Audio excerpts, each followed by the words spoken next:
Greater Noida में भी Galgotia college को चूज़ किया, कोई खास रीज़न? आप जो डायरेक्ट एडमिशन लेना चाहते हैं 12th के बेस पे, तो उनको अगर एडमिशन लेना हो तो कैसे एडमिशन हो सकता है यहाँ पे? तो ग्रेटर नोएडा में जब पहली बार आप आए थे तो यहाँ पे क्या क्या प्रॉब्लम आपको फेस करनी पड़े? कॉलेज का एक्सपीरियंस कैसा रहा? लाइक एकेडमिक टीचर वगैरह कैसे हैं, फैकल्टीज़ कैसी हैं, लैब वगैरह कैसे हैं? तो यहाँ पे इंटेक कितना है, स्टूडेंट रेशियो क्या है? तो यहाँ पे अगर कोई बच्चा ढंग से पढ़ रहा है तो एवरेज प्लेसमेंट क्या ले सकता है? सो अभी हम कैंपस टूर कर रहे थे, मतलब कैंपस देख रहे थे, तो हमें मिले हैं सात्विक, ये लखनऊ से हैं। तो इनसे हम जानेंगे कि यहाँ पे एडमिशन मेनली उन बच्चों के लिए हम वीडियो बना रहे हैं जो काउंसलिंग वगैरह से आना चाहते हैं। डोनेशन वगैरह से तो आप जानते हो कि 4-5 लाख 6 लाख में तो डोनेशन चल ही रही है, लोग यहाँ पे एडमिशन ले ही रहे हैं। तो आप बताओ, सबसे पहला जो हमारा क्वेश्चन रहेगा वो ये रहेगा कि यहाँ पे एडमिशन ले कैसे, प्रोसेस कैसा है? सर मेरा नाम सात्विक जायसवाल है और मैं आईटी ब्रांच से हूँ और फर्स्ट ईयर है मेरा। तो मैंने बेसिकली यहाँ पर एडमिशन लिया था AKTU काउंसलिंग के थ्रू। तो इसमें बेसिकली 4 राउंड होते हैं, तो चौथे राउंड में आपको जो सीट होती है वो कंफर्म हो जाती है।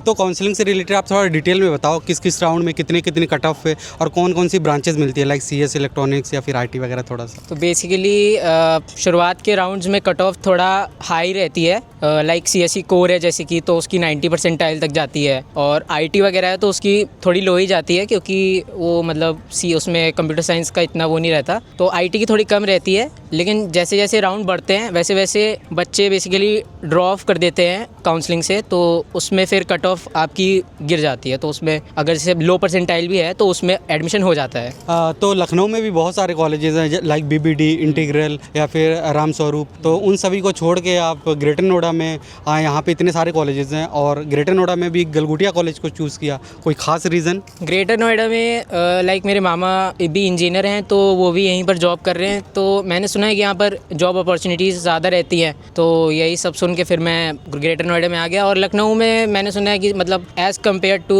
गलगोटिया ज़्यादा प्लेसमेंट उधर लगती नहीं है, इंटीग्रल कॉलेज या बाकी और किसी कॉलेज की, तो फिर मैं इसमें आ गया। अगर आप ग्रेटर नोएडा में गलगोटिया कॉलेज में आपका एडमिशन नहीं होता तो नेक्स्ट कॉलेज कौन सा होता आपके टारगेट पे? अगर गलगोटियास नहीं होता तो फिर GL बजाज में मैं लेता, क्योंकि कट ऑफ उस हिसाब से ठीक थी। और AKTU काउंसलिंग ही मैंने बेसिकली भरी थी, और किसी काउंसलिंग में मैंने ऐसा मतलब ऐसा सच कोई भरा नहीं था कोई और काउंसलिंग, तो GL बजाज रहता सेकंड ऑप्शन। सो कितना दिन आपको यहाँ पे हो गया है रहते हुए? मुझे हो गया है, मतलब मेरा सेकंड सेमेस्टर चल रहा है, तो लगभग 8 महीने मुझको हो चुके हैं यहाँ रहते रहते। तो अभी तक जितना आपका एक्सपीरियंस रहा है उस हिसाब से आप ग्रेटर नोएडा में टॉप 5 कॉलेजेस कौन कौन से बता सकते हो कि ये पहले पे ये, दूसरे पे ये, तीसरे पे ये, ऐसा कुछ करके? ग्रेटर नोएडा में आपका गलगोटियास को भी बोल सकते हैं टॉप 5 में। गलगोटियास हो गया, GL बजाज हो गया, NIT हो गया, और टॉप 5 में ज़्यादा मतलब सबका एवरेज प्लेसमेंट तो सेम ही है। बेसिकली वो जो डिपेंड करता है वो स्टूडेंट के कैपेबिलिटी पे डिपेंड करता है, वो कितना अच्छा कर पाता है। कॉलेज का तो बस फैकल्टी और ये सब डिपेंड करता है। और अगर AKTU के टॉप 5 कॉलेजेस की बात करें तो आप कौन कौन सा टारगेट कर रहे थे? IT लखनऊ था, और लाइक IT लखनऊ में लोअर ब्रांच मिल रही थी, CSE का तो कट ऑफ बहुत हाई जाती है, तो IT लखनऊ, उसके बाद काइट, फिर AKG, उसके बाद फिर गलगोटियास, फिर GL बजाज, ऐसे करके रखा हुआ था। सो बहुत सारे बच्चे JEE नहीं दिए होंगे, तो आप जो डायरेक्ट एडमिशन लेना चाहते हैं 12th के बेस पे, तो उनको अगर एडमिशन लेना हो तो कैसे एडमिशन हो सकता है यहाँ पे? तो अगर आपको डायरेक्ट एडमिशन लेना है, AKTU काउंसलिंग से नहीं लेना है, तो होता है कि अगर PCM बैकग्राउंड से है तो 85% तक अगर आपके बोर्ड्स में है 12th में, तो आपको एडमिशन यहाँ मिल जाएगा। IT और इलेक्ट्रॉनिक्स में जैसे जैसे मतलब ब्रांच नीचे होती जाती है, जैसे CSE है, उसके बाद CSE के अलाइड ब्रांचेज हैं, CSDS हो गया या AIML हो गया, तो वैसे वैसे करके आपका परसेंटेज का क्राइटेरिया लोअर होता जाता है। ठीक है, जैसे 90-20 पे अगर मिल जाता है CSE तो बहुत आसान से मिल जाएगा, और फिर 85 हो गया तो उस पर अलाइड ब्रांचेस, फिर IT, जैसे जैसे आता जाएगा नीचे नीचे वैसे वैसे क्राइटेरिया आपका लो होता जाएगा। तो ग्रेटर नोएडा में जब पहली बार आप आए थे तो यहाँ पे क्या क्या प्रॉब्लम आपको फेस करनी पड़ी थी, तो आप अपना एक्सपीरियंस बताओ, ताकि जो नए स्टूडेंट आ रहे हैं उनको थोड़ा सा अवेयरनेस रहेगी उन सब चीज़ों को लेकर, लाइक हॉस्टल हो गया, PG हो गया, या फिर कॉलेज से रिलेटेड जो प्रॉब्लम आई थी आपको। तो मैं जो पहला दिन था काउंसलिंग का उसी में आ गया था, तो मुझको पहले लगा कि हॉस्टल पहले ही दिन पे मिल जाता है, लेकिन वो ठीक बात नहीं थी। हॉस्टल के लिए प्री बुकिंग करानी पड़ती है यहाँ पर बहुत पहले से, कम 3-4 महीने पहले से। तो उसकी जो बुकिंग होती है वो पहले से हो जाती है।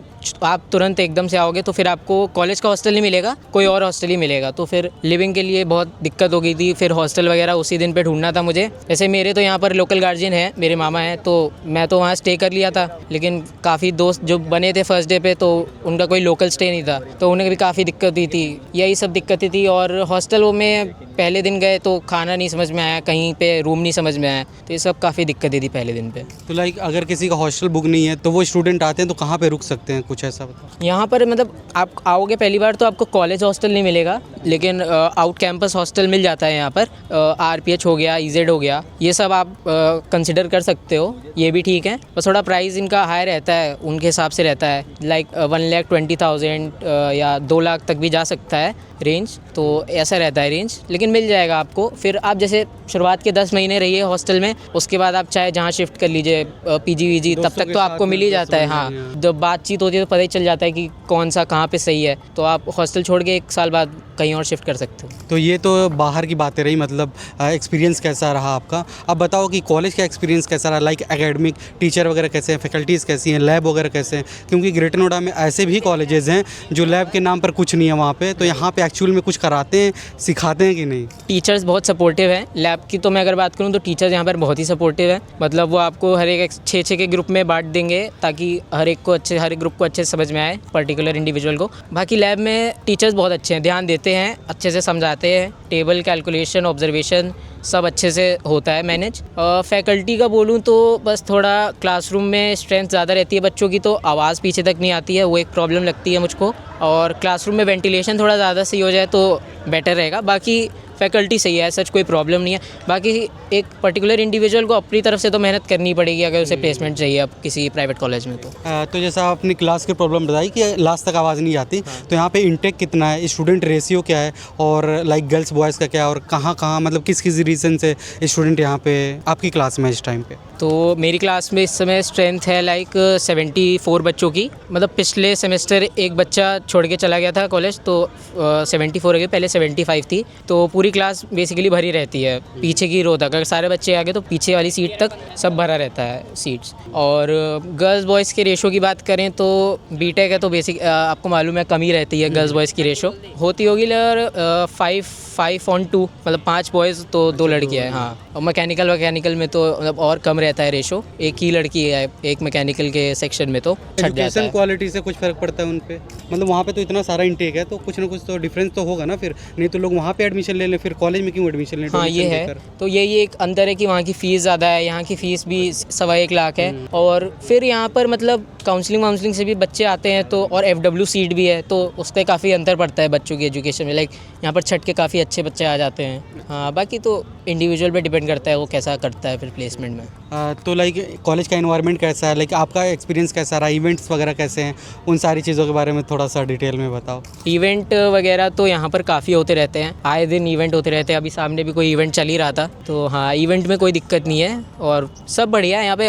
ऑल ओवर एकदम मस्त कॉलेज है, आने के लिए आ सकते हैं। अगर आपकी परसेंटाइल के हिसाब से ये कॉलेज आपको सही लग रहा है तो आप इसको ज़रूर कंसिडर करिए, बहुत अच्छा कॉलेज है, कोई दिक्कत नहीं है। तो लाइक अगर जैसे आपके दोस्त हैं पीछे हंसा भी रहे हैं आपको तो अगर ये लोग या फिर आप अपनी बात करोगे तो यहाँ पे अगर कोई बच्चा ढंग से पढ़ रहा है तो एवरेज प्लेसमेंट क्या ले सकता है? अगर मतलब कोई ढंग से पढ़ रहा है तो एवरेज प्लेसमेंट अगर ऑन कैंपस की बात करें तो पहली बार उसकी लगती है तो वो 5 to 7 lakhs तक कंसिडर कर सकता है। उसके बाद उसका ग्रोथ होता ही रहेगा अगर वो सीखता है, होता रहता है। हाँ उसके बाद उसका ग्रोथ होता रहेगा। एंड लास्ट में फ्रेशरों को एडवाइस दे दो कि किन किन चीज़ों पे ध्यान रखें, लाइक आपने क्या क्या गलती की थी वो ना करें वो गलती तो क्या ही है, मज़े के लिए आए हो, थोड़े मज़े भी कर लो और पढ़ाई भी कर लो। बस लास्ट में ये ना हो कि रिग्रेट रह जाए, जो करो सही करो, पढ़ाई हो जाए, प्लेसमेंट लग जाए, बाकी सब मस्त। सो ये बहुत अंदर की बातें बताएं, मतलब अपने दिल से बातें बताएं जो इनको एक्सपीरियंस रहा एक्चुअली।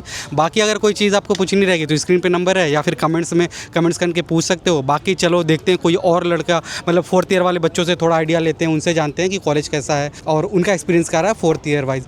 तो प्लीज़ अभी तक अपने चैनल को सब्सक्राइब नहीं किया तो चैनल को सब्सक्राइब कर लो। मिलते हैं किसी और वीडियो में।